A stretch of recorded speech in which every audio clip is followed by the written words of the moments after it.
You're probably wondering, where in the world have I been? I've been very busy. And I'm hoping that this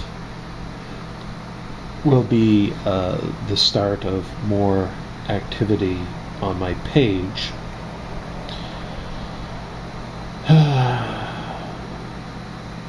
It's very warm out today and humid.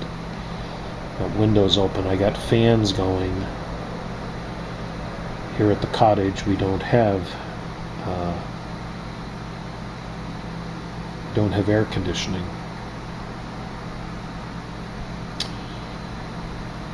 But all of that's irrelevant.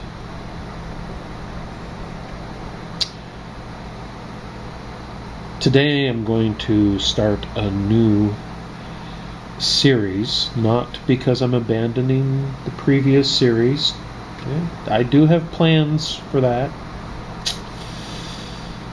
There are some folks out there who think I need to start talking more about other things.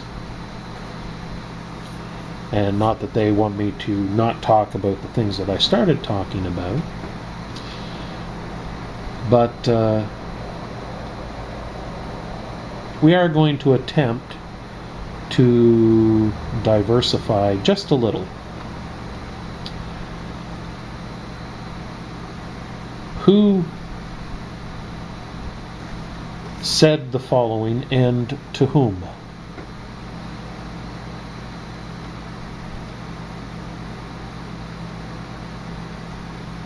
These are going to be just short snippets because I want you to put on your thinking cap. I want you to think.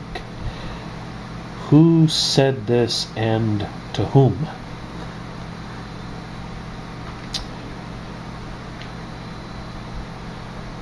I now establish my covenant with you and your offspring. That's the first one. I will maintain my covenant with you. This is a sign that I set for the covenant between me and you for all ages to come.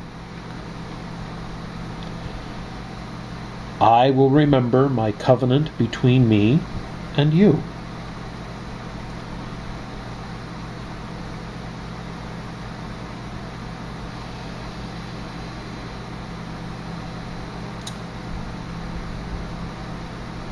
That shall be the sign of the covenant that I have established.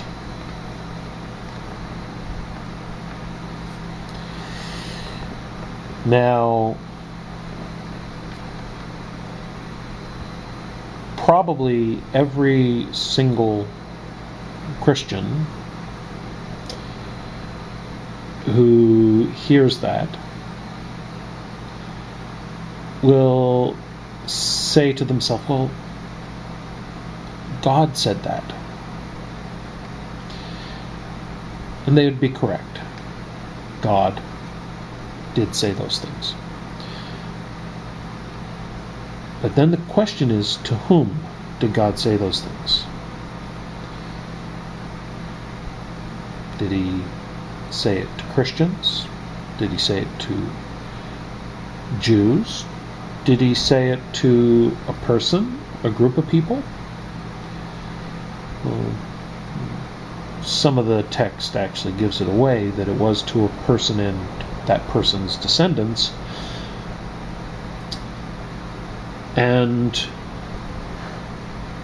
And so from this, I probably added about 20% of the audience in realizing who that was said to, and so I suspect that probably at least half of you must know that, or have come up with an answer, and that is Abraham. That this was the language, the words, used to establish an everlasting covenant between Abraham and his descendants. And think about this for a moment, because I do want to try and keep this within the 10-minute time frame allotted to me by the Tube Police.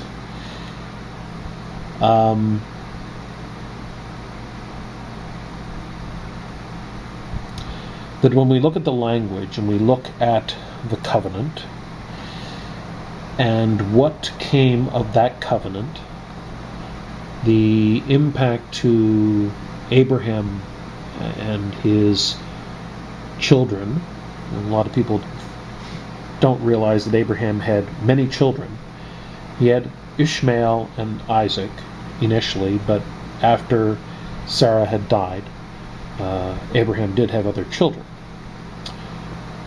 But we follow this covenant through Isaac, who then had Jacob and Esau, and Jacob received the blessing and was given the birthright, and he had his name eventually changed to Israel, from whence we get the nation of Israel, people of Israel, the great kings of Israel, the kingly lineage through whom a Messiah would appear on the scene, who Christians believe was JC. And so from these words comes something great and very historically significant. How powerful those words are. And everyone knows the story of Abraham, Isaac, and Jacob, and the people of Israel, the land of Israel. And subsequently the monotheistic faiths that emerged in Islam and Christianity, every one of them pointing back to Abraham and this covenant. Except for one little problem. The words that I read were not said to Abraham. Well, they were in Genesis 17, but they were also said to Noah and his descendants. What came of that covenant?